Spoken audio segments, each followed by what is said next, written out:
Muy buenas tardes, tengan todos ustedes. Mi nombre es Tila Rubí. En nombre del capítulo estudiantil SEGUJAT de la Universidad Juárez Autónoma de Tabasco, le damos la bienvenida a una edición más de Geonoches. Nuestra invitada especial del día de hoy es la maestra Marta Concepción Marín Contreras, quien nos trae un tema titulado El papel del ingeniero geólogo en la investigación oceanográfica. Antes de ceder la pantalla y el micrófono a la maestra, abordaré brevemente su trayectoria.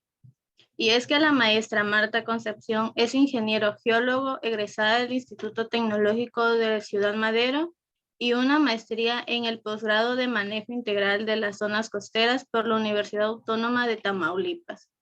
Es teniente de navío retirada y durante 31 años permaneció en el servicio activo de la Armada de México y se desempeñó como servidor público en diferentes cargos de la Secretaría de Marina, siendo responsable de desarrollar y ejecutar proyectos de investigación oceanográfica y de contaminación marina. Desde el 2020 es columnista para Radio Epicentro Blog, en donde publica artículos de divulgación sobre los terremotos y tsunamis más significativos de México. Actualmente forma parte del equipo de consultores de la empresa geodinámica CADCB. Buenas noches, sea usted bienvenida, maestra, y antes de iniciar la charla, le recordamos que nuestros participantes y las dudas y preguntas que tengan vayan surgiendo a lo largo de la charla, pueden irlas escribiendo en los comentarios y al final de nuestra ponencia tendremos una ronda de preguntas donde la maestra responderá las mismas. Ahora sí, sin más, escuchemos a la maestra con la ponencia El papel del ingeniero geólogo en la investigación oceanográfica. Le cedo la palabra, maestra. ¿Qué tal? Muy buenas noches tengan ustedes. Pues es un verdadero privilegio estar con ustedes esta noche, participando con esta charla, el papel del ingeniero geólogo en investigación oceanográfica. Cabe hacer mención que, bueno, muchas de las experiencias que yo viví a lo largo de esos 31 años de servicio, aquí las van a ver ustedes reflejadas. ¿Se ve la pantalla? ¿Ya la compartí? ¿Es correcto? Sí se ve, ingeniero. Maestra. Perfecto. Muy bien. La Tierra, el planeta azul. Quise comenzar con esta charla, pues para ponernos en contexto, porque bueno, los geólogos pues estudiamos la Tierra, pero resulta que inapropiado, dice una frase, llamar Tierra a este planeta cuando es evidente que debe de llamarse océano. Los océanos comprenden casi el 71% de la superficie de la Tierra. Recientemente una doctora que ganó un premio internacional de conservación marina nos recuerda que el océano es demasiado grande y demasiado importante para ignorarlo. ¿Pero por qué estudiar a los océanos? Bueno, porque en el océano y en el fondo marino ocurren varios procesos geológicos, físicos, biológicos, químicos que interactúan e influyen, como actualmente se está presentándose en el sistema climático, en el ciclo global del carbono y da lugar a sistemas biológicos únicos, como vamos a ver a lo largo de esta charla. Por lo que es muy importante conocerlos para entender la importancia de este y del lecho marino en este sistema terrestre, que al mismo tiempo sirve para proporcionar información en beneficio de la sociedad. Sí, porque los océanos, pues de ahí también obtenemos mucho del oxígeno que respiramos. No se diga de todo los alimentos, las pesquerías que alimentan a miles de millones de personas en todo el mundo. Además, son el medio de importantes rutas para el comercio, recreación y la defensa nacional de todos los países. Sin embargo, el conocimiento de mares y océanos es fundamental, ya que de acuerdo a las teorías aceptadas son el centro, el origen de la vida en la Tierra. Así se inició. Los sedimentos y las rocas que se encuentran en el lecho, que también se le conoce como piso o suelo oceánico, y a su vez el subsuelo, son registros de la evolución de la Tierra y del clima, como vamos a ver en esta charla. Aquí en el lado inferior izquierdo puse una fotografía de una muestra de sedimento marino. En el lado derecho, de un fondo rocoso marino, para que nosotros vayamos pues adentrándonos en el mundo oceánico.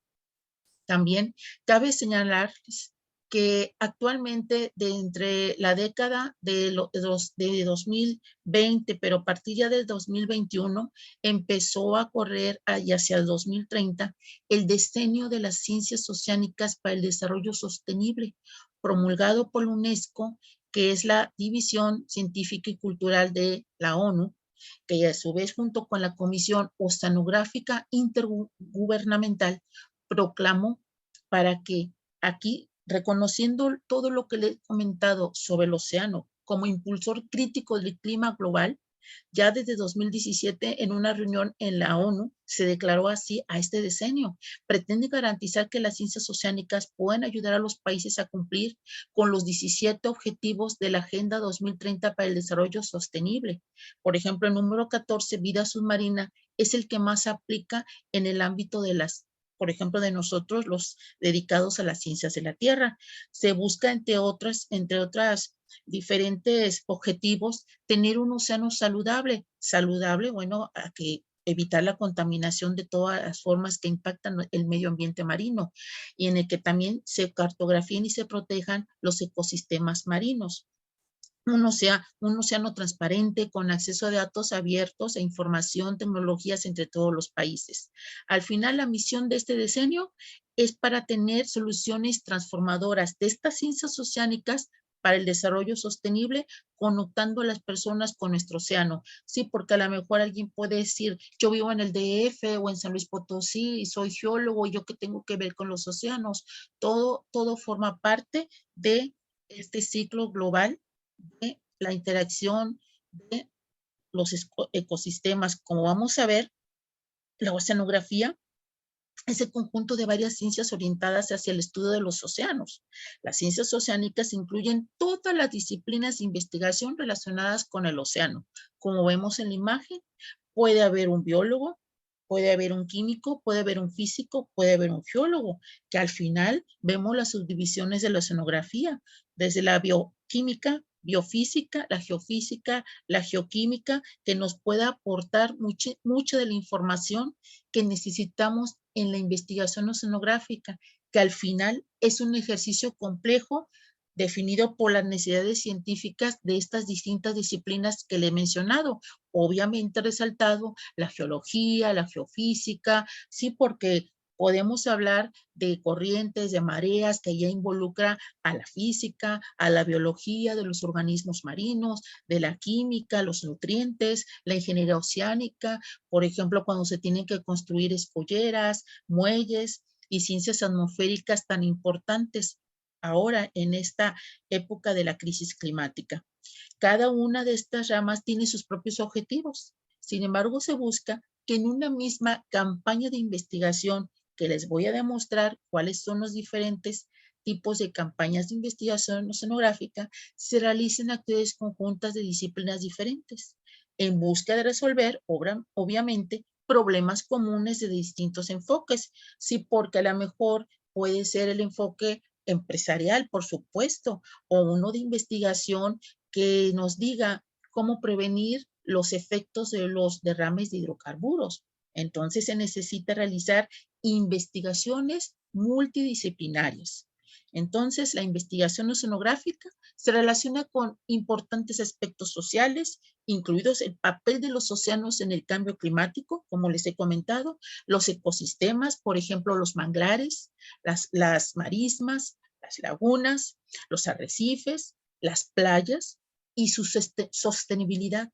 Por eso es importante que yo les haga énfasis en este diseño de las ciencias oceánicas. La gestión y la explotación de los recursos naturales. Obviamente, pues nuestro país es un país petrolero, pero bueno, tiene que haber siempre actividades que se realicen sin el menor impacto al medio ambiente marino.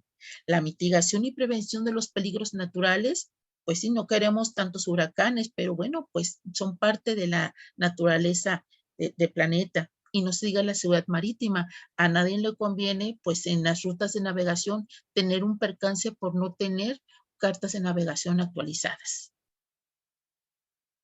La geología marina, también conocida como oceanografía geológica, es importante que haga mención que estudia los procesos geológicos que afectan a los océanos.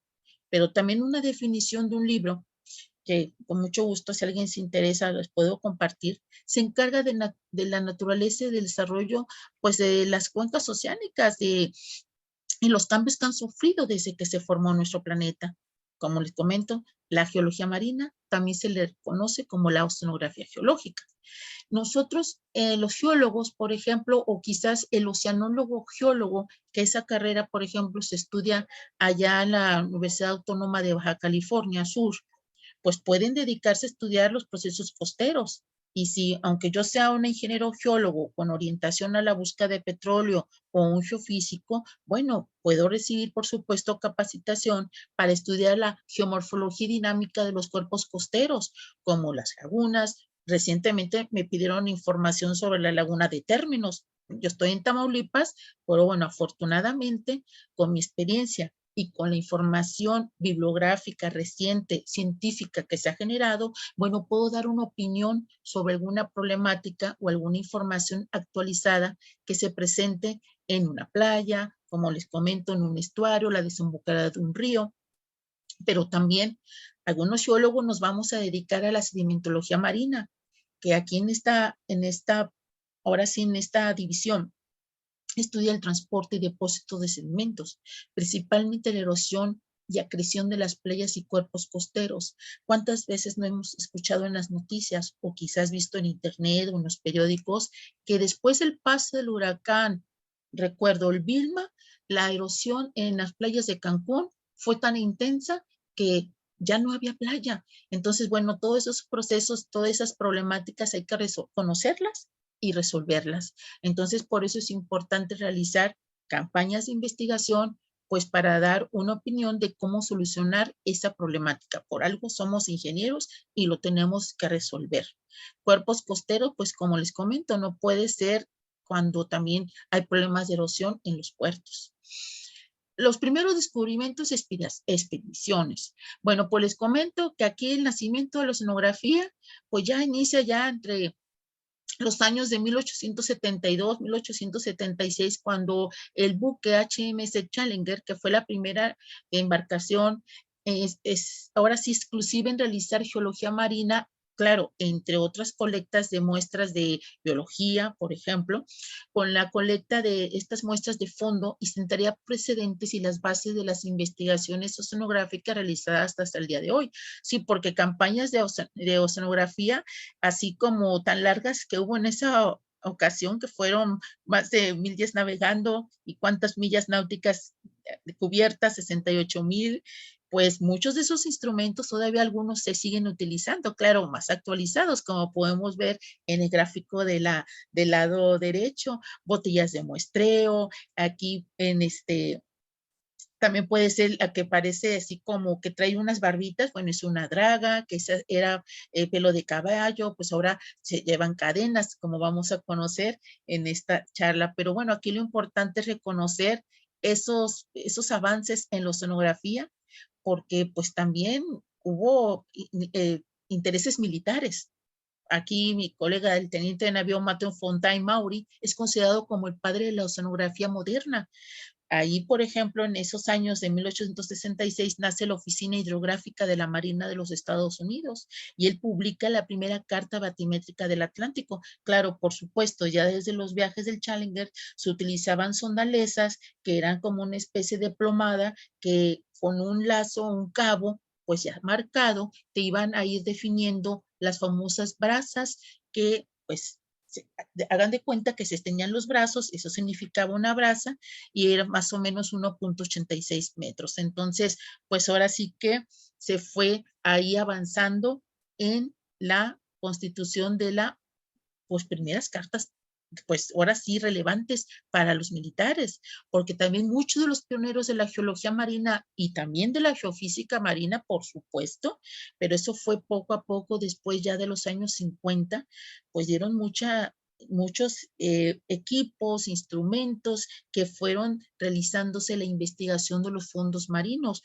Por supuesto, también cuando se inventa el sonar que es el acrónimo de la navegación por sonido, pues es una técnica que se usa para la propagación del sonido bajo el agua, que principalmente se utilizaba para navegar, comunicarse o detectar pues, objetos bajo el agua. Entonces, la posguerra, también allá del siglo pasado, después, como les comento, de los años 50, la geología marina se desarrolló rápidamente en laboratorios, equipos de exploración de mares, nuevos buques y así sucesivamente.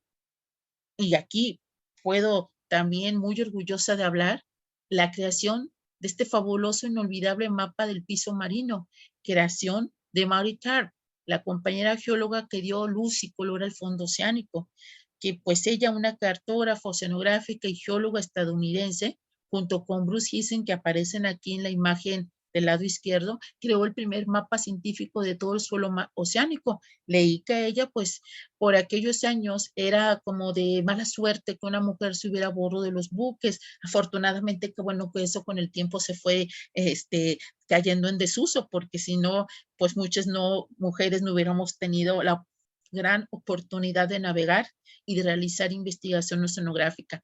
Entonces, la obra de esta gran geóloga, claro, obviamente hubo quien dibujó este piso, ella creó los bocetos, los datos recopilados a través de los buques, pues dieron el nacimiento de este grandioso mapa y que puso de manifiesto la existencia de las dorsales mesoceánicas y las trincheras o fosas marinas, que vamos a hablar brevemente también de ellas aquí en esta charla.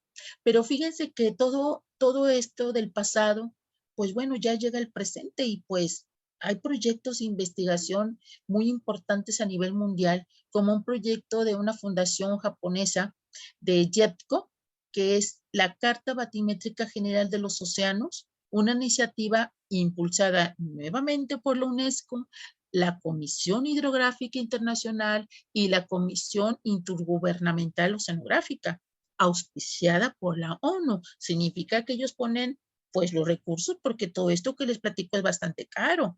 Entonces, es un proyecto desarrollado en colaboración con esta fundación Nippon, iniciado en 2017, que tiene como objetivo completar el mapa de los fondos marinos para el año 2030.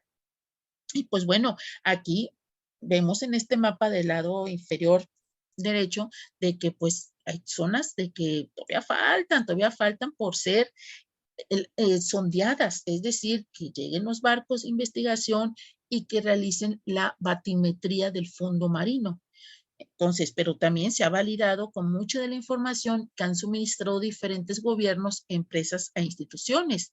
Afortunadamente, se ha ido avanzando lentamente, pero preparando esta charla, encontré en la red social del Twitter que la misma organización llamada SEABIT 2030, pues dieron la noticia, la anunciaron de que pues ya subió un poco, 23.4% del total del área y que bueno, pues ahí ellos van realizando sus mediciones modernas, directas de la forma del suelo oceánico y pues bueno, aquí vamos a ver si sale un mapa, aquí vemos en rojo se agregaron a su gráfico original del año pasado las áreas rojas, es decir, que son las nuevas áreas que han sido sondeadas. Aquí observé, analizando que no hicieron nada en el Golfo de México. Bueno, esperemos que en el futuro, quizás la UNAM, que ya esté preparada para hacer este mapeo del fondo marino, contribuya con sus buques de investigación.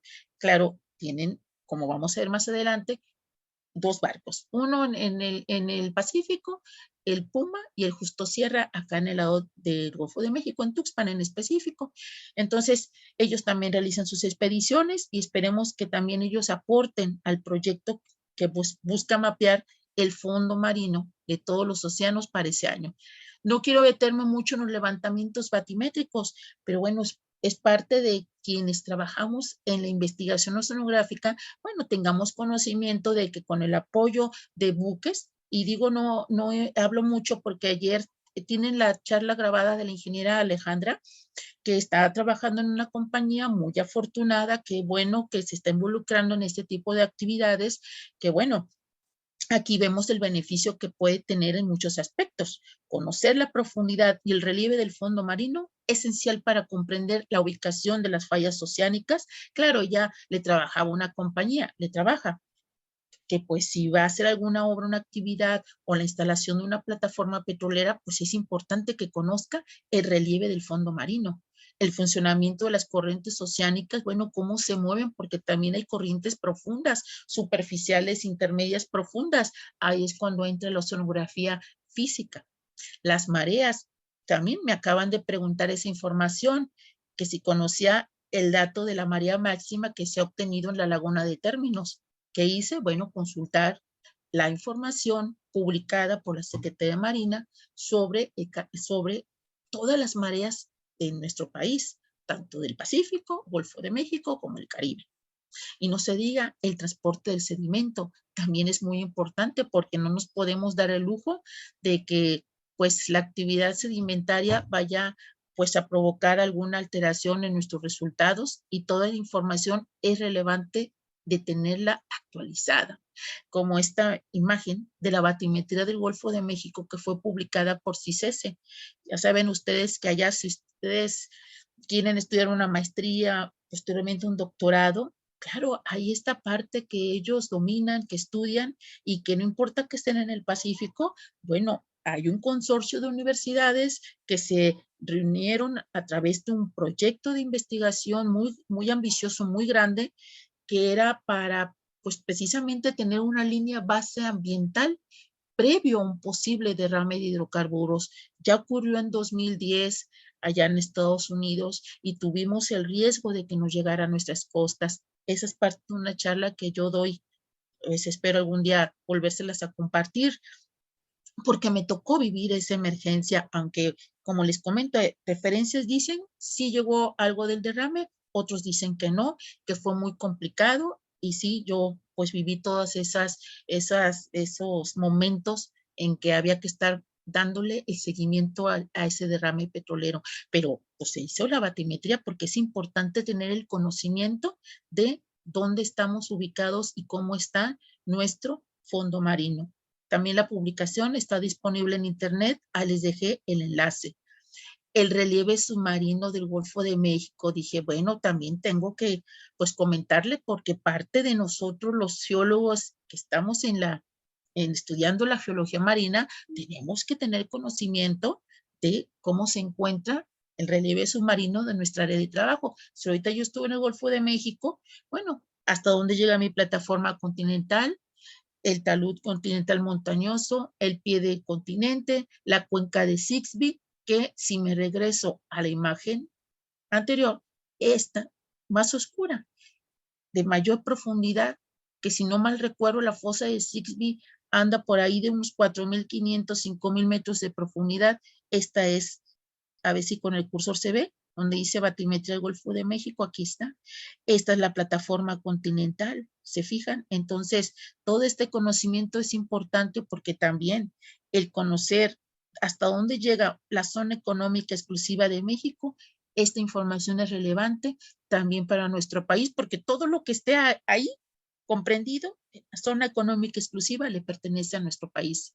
El petróleo en primer lugar, obviamente, en el Pacífico, ya veremos qué es lo que hay en el Pacífico. Y pues bueno, aquí vemos este pequeño esquema conceptual adaptado al doctor Lugo, que es un distinguido catedrático de la UNAM, que ha estudiado mucho todo lo que se refiere al relieve submarino de nuestro país, porque también tiene el del Pacífico.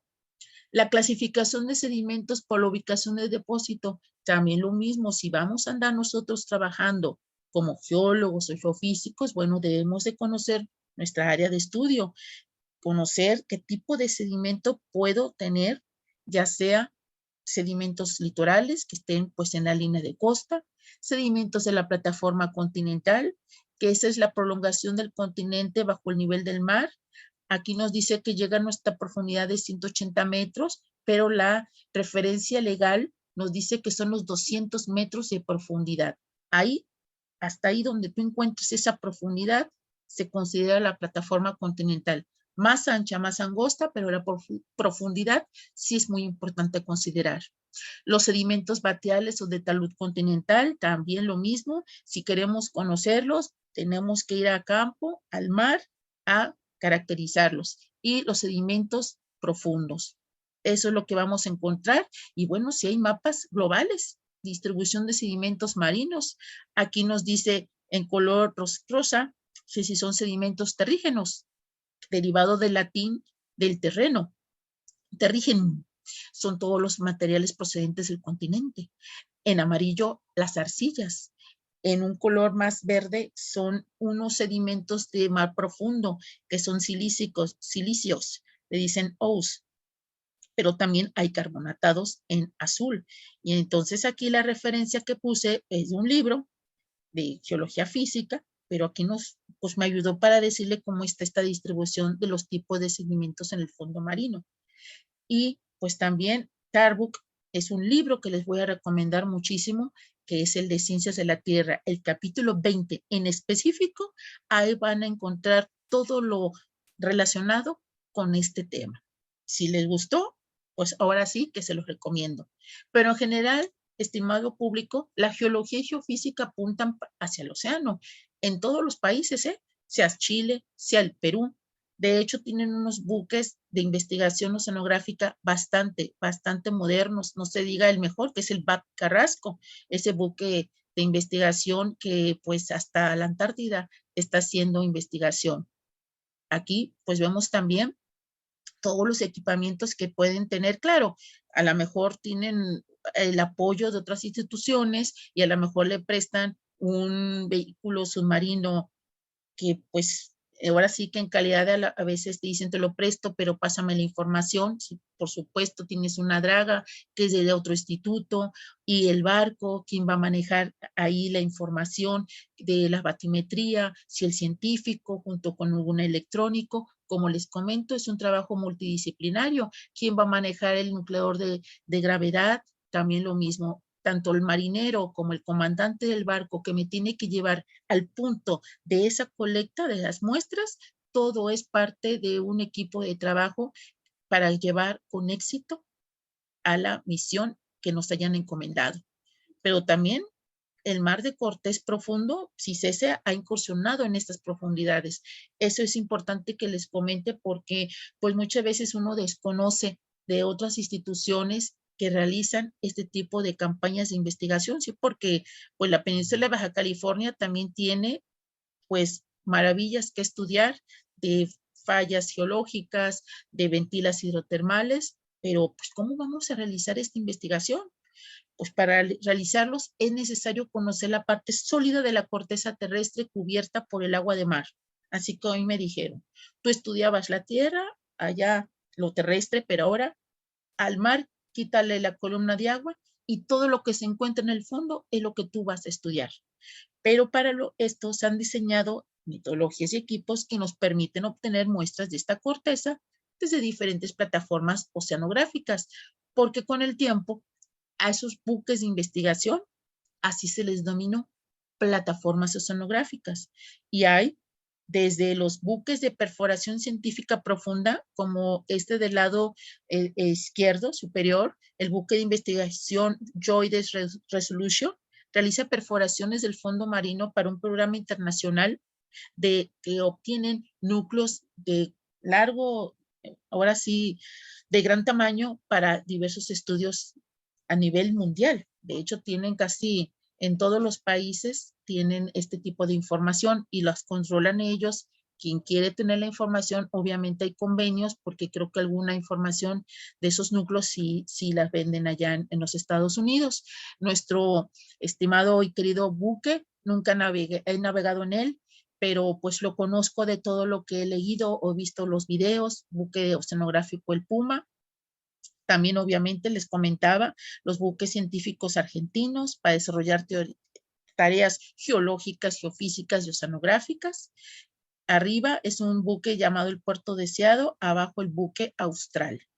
Y aquí en el lado inferior izquierdo tenemos el buque de investigación Armada República Mexicana Antares, que hace varios años ahí estuve navegando. Pero bueno, también Hay muestreo directo del piso marino con vehículos submarinos profundos. Qué emocionante sería ahora sí que abordar o quizás desde la plataforma del buque hacer el muestreo de muestras de rocas, de corales, fotografía, video, mucha información que se obtiene porque, bueno, no podemos nosotros los humanos sumergirnos a grandes profundidades, necesitamos forzosamente estos sumergibles tripulados y vehículos operados por control remoto. Claro, obviamente hay flota internacional utilizados en el estudio de estas profundidades marinas y aquí vemos todos los países, Francia, Alemania, y si usted me dice, pues México, creo que nos prestan vienen los buques americanos y el Alvin es un buque, pues ahora sí que el que más hemos tenido conocimiento que ha venido aquí, ese sumergible Alvin, que es el F, aquí donde se ve la persona con un traje negro. Y pues bueno, pero también si no hay barco y si no hay un sumergible, pues tenemos que nos ordenan realizar algo más costero, una campaña. Es que me interesa en desembocada de un río o aquí cerca de tantos metros de distancia de esta playa, de este puerto, pues tenemos que realizar quizás un muestreo directo por buceo autónomo. Sí, aunque yo sea geóloga o geofísico o aquel, se me ocurre oceanógrafo, pero si no sabe bucear, bueno, pues tenemos el apoyo de los compañeros buzos que nos van a colectar la muestra de cimiento superficial. Ellos siempre me dijeron que podían no podían llegar a más de 30 metros de profundidad y así cuando necesitábamos colectar esas muestras, pues evitábamos llegar a esa profundidad. Por eso mismo, siempre antes de hacer cualquier actividad en campo, tenemos que verificar la profundidad de nuestro sitio de muestreo, porque aparte es un dato de interés que hay que anotarlo. Aquí también tenemos en el lado derecho un buzo allá en Italia de los carabineros que recoge rocas de uno de los nuevos volcanes submarinos en Italia. Pero también hay buzos que en misiones científicas descubrieron arrecifes de coral en la costa de Tahití y se trata del mayor detectado en el mundo.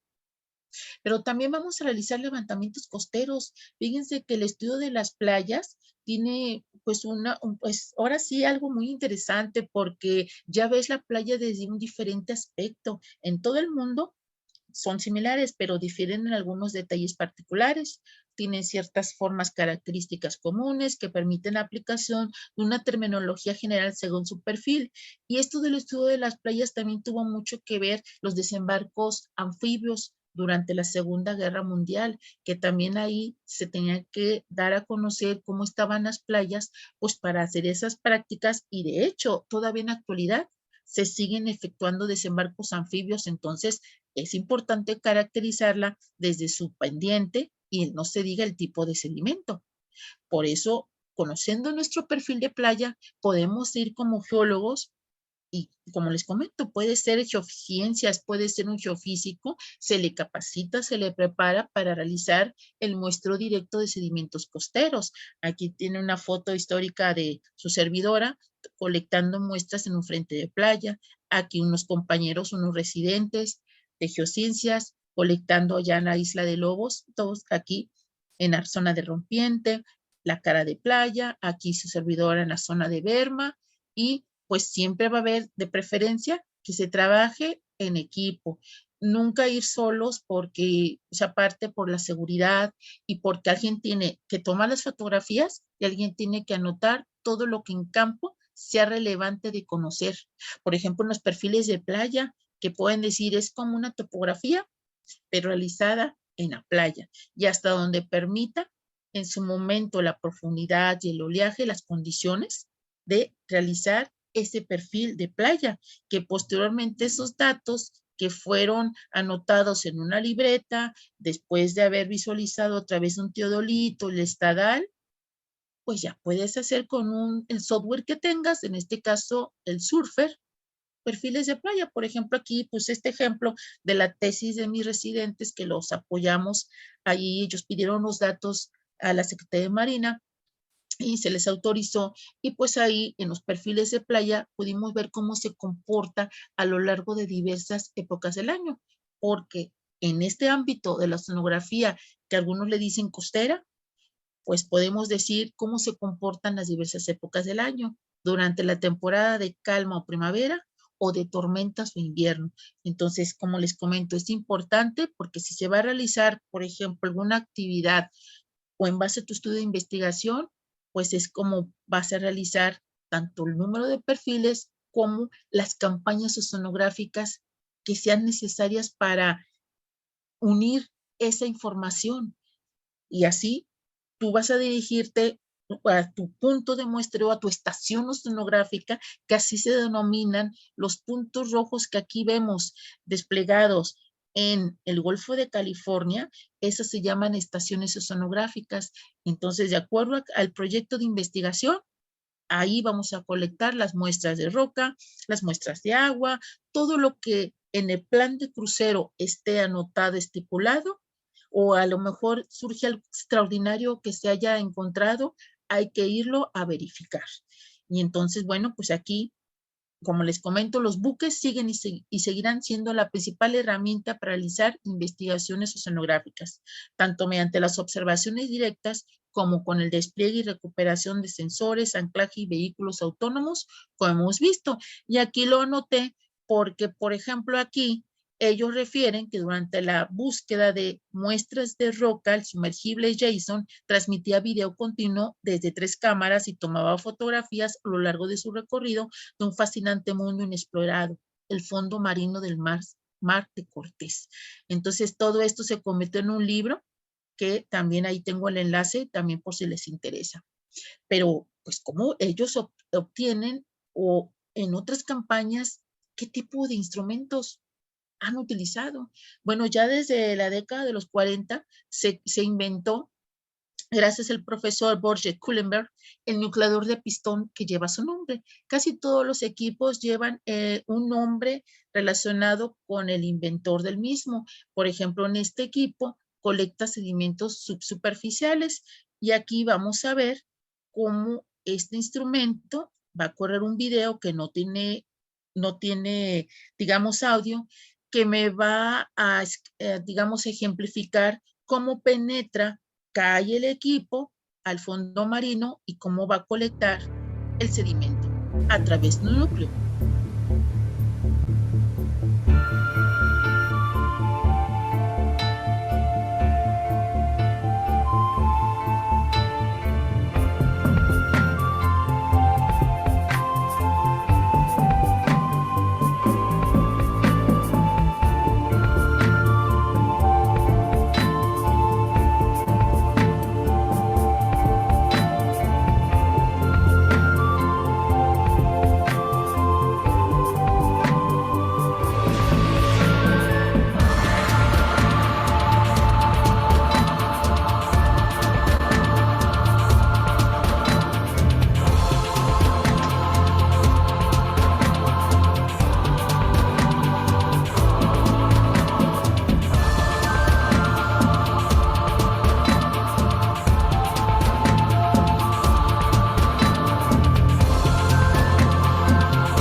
Bueno, y aquí ya podemos imaginar que sigue, que recuperamos este núcleo, lo llevemos a bordo, así como el nucleador de gravedad tipo Plieger, que ese alguna vez en varias campañas lo llegué a utilizar para recuperar sedimentos subsuperficiales. Aquí, aunque es más pequeño, en este caso, el que teníamos allá en Manzanillo, en el Instituto Oceanográfico, pero igual funciona y me traía mi muestra, más casi era como 1,5 metros de sedimento para ser analizado. Penetra el fondo del océano únicamente por su propio peso en profundidades de nuestros cimientos superficiales. Claro, hay de diversos tamaños y podemos llegar a los 5,000 metros de profundidad, plataforma y talud continental, y ahí tomar nuestras muestras. Aquí, por ejemplo, la draga tipo Bambín, sedimentos superficiales, lo mismo. Desde el barco se hace descender la draga por gravedad con las quijadas abiertas, la draga alcanza el fondo marino, se libera un mecanismo de cerrado por gravedad, la draga se cierra al comenzar, levantada por el winche, que es como un malacate, se eleva la draga hacia el buque con la muestra de sedimento que fue recuperada. Aquí la foto del medio la puse intencionalmente porque es algo que es bien importante recalcarles a ustedes. El aviso de seguridad. Todas estas actividades hay que ser muy conscientes de la seguridad a bordo de un barco, porque eso de trabajar en sandalias no es nada recomendable, porque ahí es un suelo que usualmente está pues mojado por las muestras de agua, por el lodo, y puede haber un accidente, y lo peor, que no trae chalecos salvavidas. Entonces siempre, yo los invito a que siempre que realicen una actividad que esté relacionada con el mar, así como en la parte terrestre, las medidas de seguridad no se digan aquí a la hora de trabajar con algún equipo oceanográfico. Y aquí en el lado, pues derecho viene pues la recuperación del sedimento. Igual la draga tipo Bill Aikman, sedimentos superficiales. Aquí me voy a ir un poquito más rápido. Aquí, por ejemplo, tenemos a un residente, Jesús. Él sí trae su chaleco salvavidas y no se le ven mucho las botas, pero sí trae un zapato adecuado para hacer la colecta. Esta draga la usábamos mucho en el río Pánuco y en algunas lagunas también. Y pues aquí está, como siempre se debe de marcar previamente en nuestra bolsa antes de, pues ahora sí que de guardar el sedimento. Draga de arrastre, sedimentos superficiales. Aquí este tipo de draga me va a, pues ahora sí, obtener muestras de roca. Aquí, por ejemplo, hay un caso que fue utilizado de este tipo de draga allá durante la erupción del volcán de La Palma. Aquí les voy a dejar también ahorita el enlace. Posteriormente, una vez que va uno a campo y que ya trajo las muestras, pues viene ahora sí el trabajo de laboratorio, porque pues no tanto campo, laboratorio y no se diga gabinete. Y pues hay dos métodos tradicionales que ocupamos en la oceanografía geológica o geología marina, que es el método de tamizado, que quizás ustedes digan, oh, me recuerda un poco a la mecánica de suelos, pero bueno, aquí queremos caracterizar precisamente ese tipo de sedimento en función de su tamaño. Necesitamos tamices, un agitador y pues no se diga pues todo lo que en laboratorio conlleva realizar este análisis hasta agua destilada necesitamos, peróxido de hidrógeno. Se utiliza para determinar la clasificación de las muestras de cimiento arenoso, utilizando unas fórmulas de Folk y Ward y la escala granulométrica de Wentworth, que quizás ustedes pues la hayan ya manejado. Y aquí pues se utilizan parámetros texturales que salen aparte de esas fórmulas y se caracterizan ambientes cimentarios como ríos, dunas, playas, y pues también en plataforma continental, en arrecifes.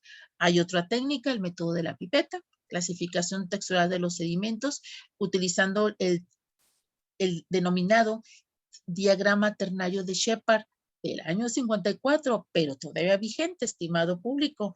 Ahí vamos a determinar los porcentajes de las fracciones de arena, limo y arcilla presentes en nuestra muestra de sedimento y vamos a determinar la clasificación textural. Bueno, y todo esto, pues, ¿de qué va a servir tanto trabajo y pues tanto dinero invertido? Por ejemplo, en caracterizar el fondo marino, en que conozcamos la naturaleza, la composición del fondo marino en las cartas náuticas mundiales. Se respalda así la navegación marítima para que sea más segura. También aparte, pues si vas a tender cables y tuberías bajo el agua, también es necesario este tipo de información para la gestión y conservación en las pesquerías. Por ejemplo, alrededor de los montes submarinos, la fauna marina tiene a habitarlas y entonces, pues también necesitamos caracterizar todo ese tipo de información. Aquí, por ejemplo, es un mapa, digamos, antiguo que recuperé de una publicación de la Secretaría de Marina, CEMAR, en el 81, un barco similar al que aparece en la foto, ese es el buque oceanográfico Mariano Matamoros, pues realizaron campañas de investigación y realizaron, por ejemplo, la distribución litológica de los sedimentos superficiales. El geólogo Juan Campos Castán era pues el encargado de este proyecto que en esa época iba encaminado a lo estudio de la plataforma continental porque pues estaba iniciándose el conocimiento científico de la plataforma continental para delimitarla. Entonces era necesario conocer esta información y afortunadamente quedó plasmada aquí para decirnos dónde se encuentra la arena, dónde el limo, dónde la arcilla, dónde es muy gruesa esa arena, media, fina, o hasta también el tipo de limo, si es fino, medio, grueso. Gracias a esos análisis granulométricos es que podemos tener esta información. Claro, por supuesto, ya pues los avances tecnológicos, los sistemas de información geográfica, pues ya logran hacer estos mapas estupendos como los amigos allá de España, que por ejemplo en sus investigaciones, por ejemplo, esto lo hacen los de pesca, la Secretaría de Pesca, y aquí vemos cómo ellos realizan también lo mismo, su morfología del fondo marino, la granulometría, donde es roca, donde sedimentos finos, y lo mismo, esa granulometría donde es roca, arena media, fina, gruesa. Y son muy detallistas porque veo que escribieron muestra obtenida con el buque Vizconde de Esa, otra muestra obtenida con el proyecto Space. Entonces, eso es muy bueno siempre darle la referencia. Estudios paleoceanográficos, bueno, lo mismo, se recuperan los núcleos y vienen pues quizás el geólogo que le gustó mucho la paleontología o el geofísico que lo van a capacitar o dice, no, pues yo prefiero estar más acá en campo o haciendo las cartas, ¿no? Pero bueno, aquí vamos a conocer la historia de los océanos en el pasado geológico y aquí pues obviamente hay que estar en el laboratorio y analizando todos los organismos que se encuentran en las muestras. Las geoamenazas marinas van a decir, bueno, también, pues claro, los geólogos también debemos de conocer, como les comento, todo lo que hay en el fondo marino porque no nos podemos dar el lujo de perder una plataforma marina por no tener el conocimiento de todo lo que está implicado en el fondo marino. De hecho, los riesgos costeros, sismos y tsunamis, que pueden decir, es que, ¿por qué lo habrá puesto la maestra? Lo que pasa es de que en el Golfo de México, pues se supone que no hay actividad sísmica, pero sí se han reportado en nuestras costas. Y, por ejemplo, el caso de los tsunamis, lo mismo. Si bien históricamente no se tienen registros de tsunamis en el Golfo de México, los americanos científicos de la Universidad de Texas han realizado estas simulaciones para el conocimiento de posibles tsunamis originados por deslizamientos submarinos en la desembocadura de su río Mississippi. Los estudios geológicos en islas, lo mismo. A lo mejor les pasa lo que a mí, que de repente hay que estudiar una isla llamada Socorro en el archipiélago de Revillagigedo.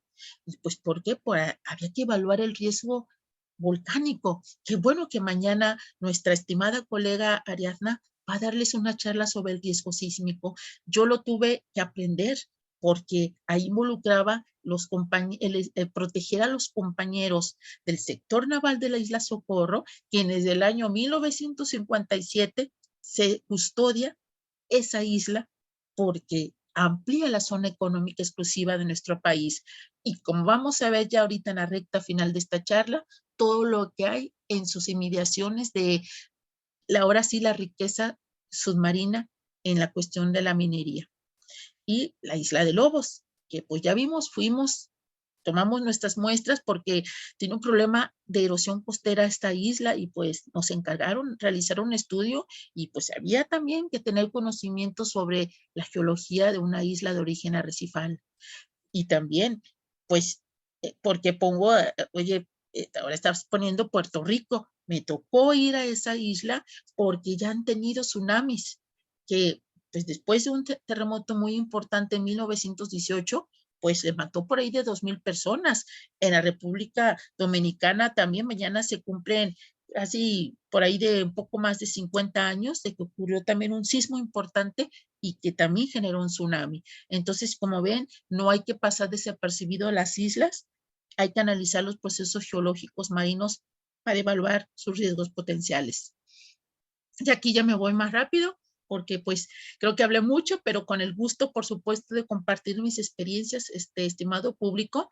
La caracterización de playas también, selección de alternativas para responder a derrames de petróleo. Si recibes capacitación y te está diciendo la NOAA que es la Administración Oceanográfica de los Estados Unidos, pues de que hay que conocer, caracterizar nuestras playas porque involucra cómo vamos a limpiarla. Tenemos que conocer la granulometría y también evaluar la pendiente de la cara de playa, porque a lo mejor sí hay arena fina, muy fina, media gruesa, pero también pues es importante tener nuestro conocimiento a través de mapas de atlas de áreas sensibles en donde nosotros digamos si es una playa arenosa o quizás sea una playa con cantos rodados, como una playa que encontré allá en El Salvador, esta fotografía precisamente en su atlas ambiental ante derrames de hidrocarburos. Y pues recientemente hubo una reunión en donde nos hablaron sobre el impacto de los microplásticos en el medio marino y va a haber un plan para evitar que esto llegue al medio ambiente marino. Y entonces ahí ratificaron algo que ya tenía conocimiento, que el 80% de los microplásticos proceden de las fuentes terrestres, pero que también vienen las corrientes de fondo y controlan el destino de los microplásticos en aguas profundas. Como ven, aquí está todo lo que pues les he platicado, que hay que tener conocimiento, plataforma continental, la pendiente, sí, el fondo marino y la importancia de pues las corrientes, hacia dónde se dirigen, si es corriente costera, de gravedad o las corrientes profundas. También he tenido la oportunidad de tener experiencia en los estudios de investigación para la selección de sitios de vertimiento en el mar y también lo mismo, recientemente preguntan, porcentaje de plásticos y microplásticos. Un puerto es dragado, es decir, viene un barco que así se llama draga y va a succionar todo ese material del fondo de ese puerto. Pero ahora hay que caracterizar, a ver el químico, lo toxicológico, a ver el geólogo, el tipo de fondo de relieve, como aquí vemos, también el porcentaje de plásticos y microplásticos, que es lo más reciente, y no se diga la intervención del biólogo, pero a veces, pues si no hay biólogo en el proyecto, a ver, María, tú vas a determinar, sí, es que soy geofísica, pero bueno, hay información que tú puedes consultar para determinar los hábitats sensibles en los alrededores, zonas estarinas, corales, sitios de reproducción de especies marinas o aves, zonas de agregación reproductiva de peces, todo es importante. Y también se incluye plano batimétrico de la zona de tiro propuesta. ¿Qué significa eso? Que es donde todo ese material dragado en el puerto va a ser vertido en el mar. Pero ojo, siempre pensando en el menor impacto posible en el medio ambiente marino. De ahí la importancia de tener considerada toda esta información.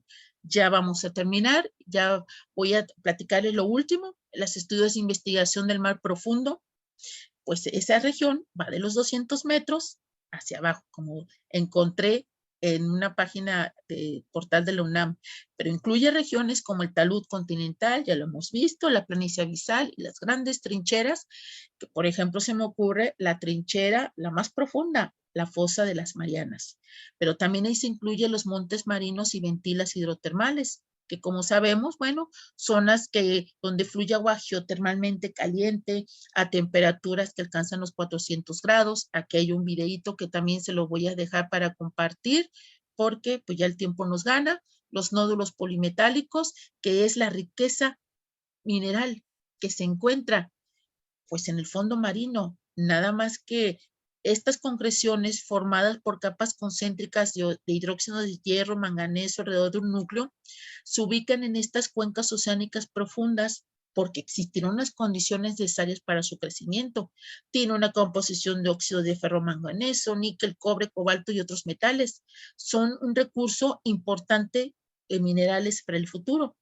Pero ya hay consorcios que tienen ciertas concesiones de estas zonas consideradas de interés económico. Una de ellas es en la región de la zona de fractura Clarion-Clipperton, que aquí les puse un mapa más grande de la Autoridad Internacional de los Fondos Marinos, que está elaborando un documento para regular la minería en mar, que puede hacerse a grandes profundidades, entre 400 y 6,000 metros, en las aguas que no están dentro de los límites territoriales de ningún país. Y ahí está repartido que si algo es de Gran Bretaña, de Suecia, de Alemania, hasta de los rusos. Entonces se va a poner muy, ahora sí, este asunto muy importante, de mucho interés, ahora sí, mundial, de esta exploración de recursos mineros submarinos, porque, insisto, hay que evitar daños graves en el aspecto de la contaminación. Sí, hay cortezas de cobalto, enriquecido de hierro,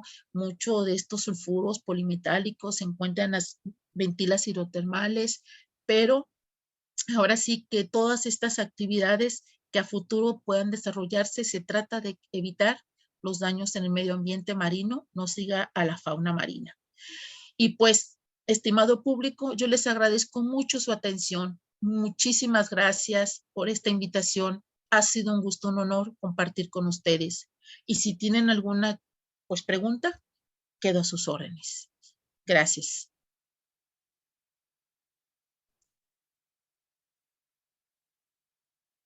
Muy bien, maestra. Excelente presentación, muy interesante. Vamos a proceder a leer las preguntas que nos han dejado en los comentarios.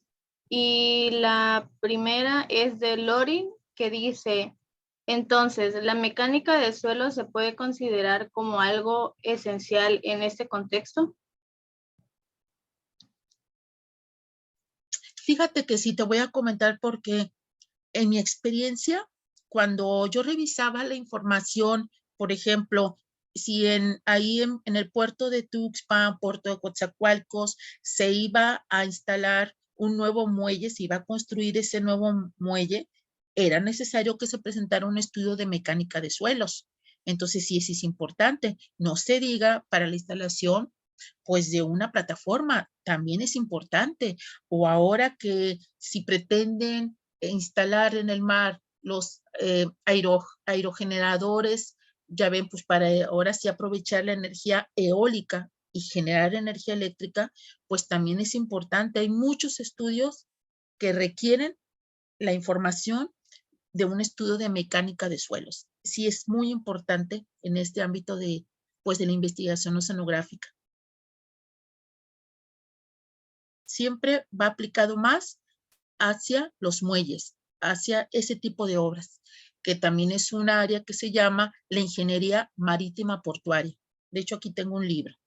Otra pregunta, no sé si quedó resuelta. ¿Otra pregunta? Ok, maestra, muy bien. Juan Selván pregunta, ha comentado que algunos núcleos son de hasta 1.5 metros. ¿Estos qué tanto tiempo atrás nos permite caracterizar? Sí, o sea, ¿qué nos puede caracterizar? Miren, yo podía determinar la granulometría, materia orgánica, carbono orgánico, porque densidad, obviamente la densidad del sedimento, pero quizás si participaba un biólogo o una bióloga y que necesitaba determinar en el sedimento, vive una fauna que se llama bentónica. Entonces, ahí caracterizaba el bentos, pero obviamente su muestra tenía que ser preservada y quizás me podía decir, es que si requiere refrigeración o no, pero ya estaba preservada con formol. Y quizás el químico iba a buscar los metales pesados en ese sedimento. Entonces, es como se va distribuyendo ese núcleo, así sea de 1.5, de 10 metros, y no se diga también lo geoquímico. De acuerdo a tu objetivo de la investigación, es como tú vas a ser, pues, seccionado y utilizado ese núcleo. Esa es mi opinión. Ok, profesor.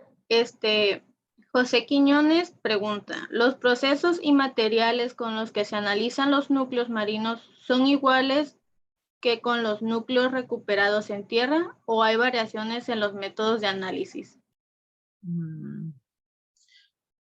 Bueno, en tierra, pues de lo que yo sé, es que debe de ser, pues, casi similar, ¿eh? No creo que haya mucha diferencia. Por eso es importante que si el compañero o aprendió todo esto en tierra y llega a tener la oportunidad de trabajar con núcleos marinos, entonces ahora sí que es cuando ya se confrontan inclusive hasta las metodologías, porque como decimos, no es lo mismo, pues ahora sí el suelo marino al suelo ahora sí terrestre, por también el contenido de los organismos. Entonces, pero yo pienso que no debe de haber en cuanto a los procedimientos mucha diferencia.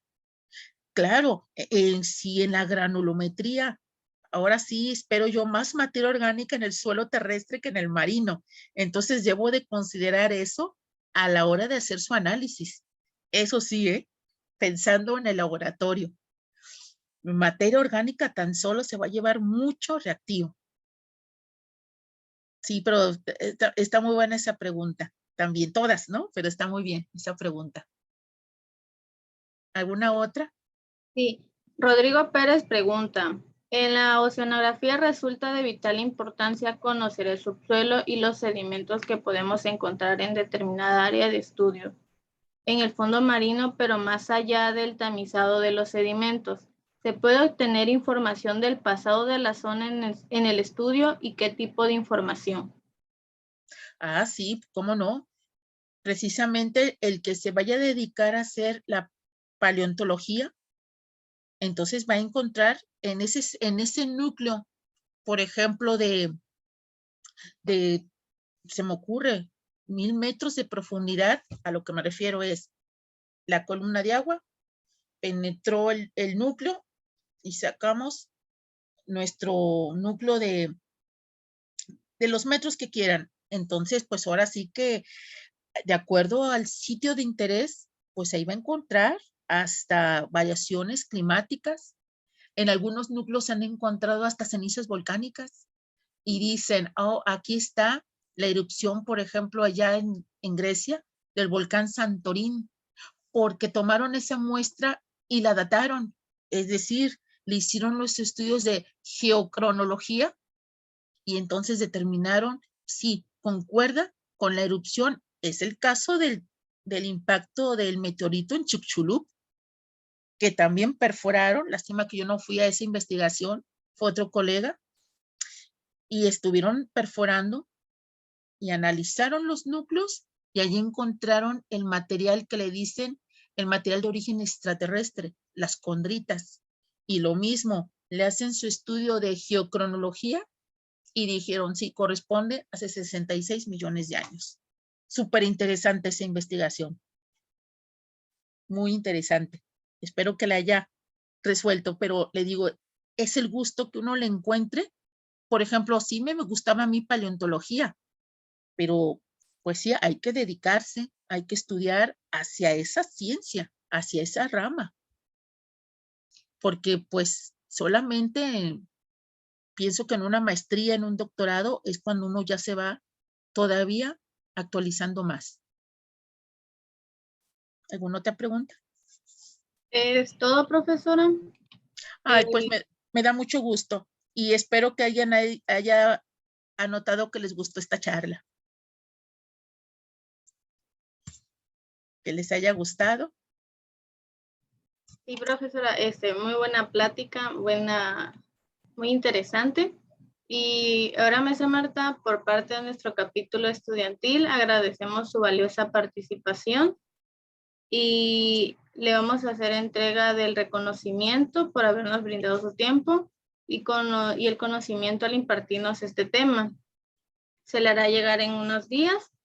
Y bueno, compañeros, ahí está el conocimiento. Muchas gracias. Yo espero estar pronto algún día con ustedes para en persona y ahí sería más que la charla en el aula, sería irnos a campo. Y para mí será un gran gusto estar compartiendo con ustedes un trabajo de campo también. Y de laboratorio también si se puede. Sería un placer saber sobre usted y ese proyecto. Y Claro bueno, que sí.